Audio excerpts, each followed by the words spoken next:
Till the 70s, watches were practical objects. It's the only way we could have time.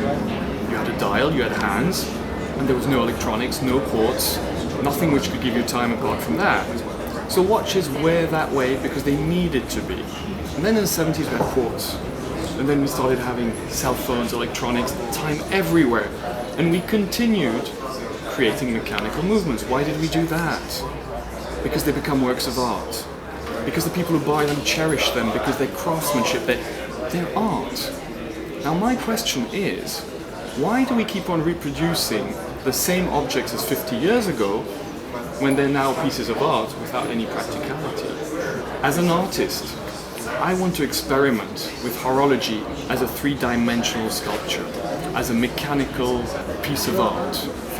I had been creating watches for 15 years, and MBNF is a life decision. MBNF is about stopping to do what everybody else wants me to do.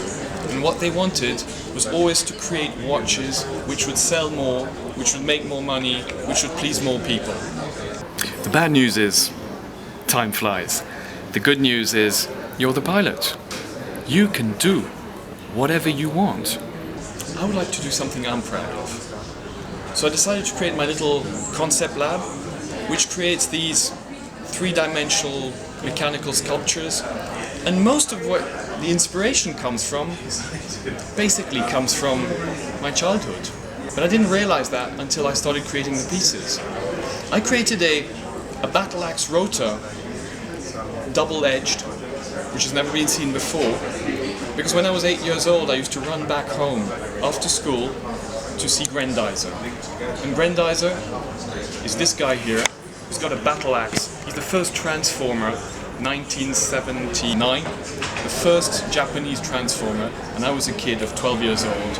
I didn't realize this till I started sketching and designing that where the inspiration came from.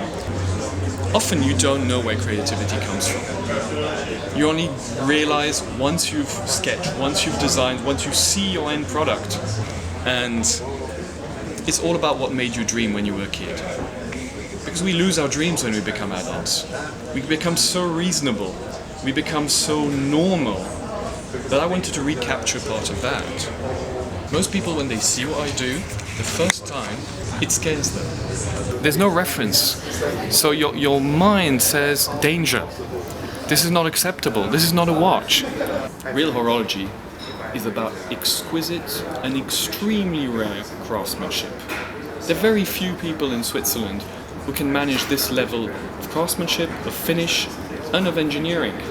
So MBNF, Maximilian Büsser and Friends, is all about those incredible craftspeople, and that's what makes it a real concept lab.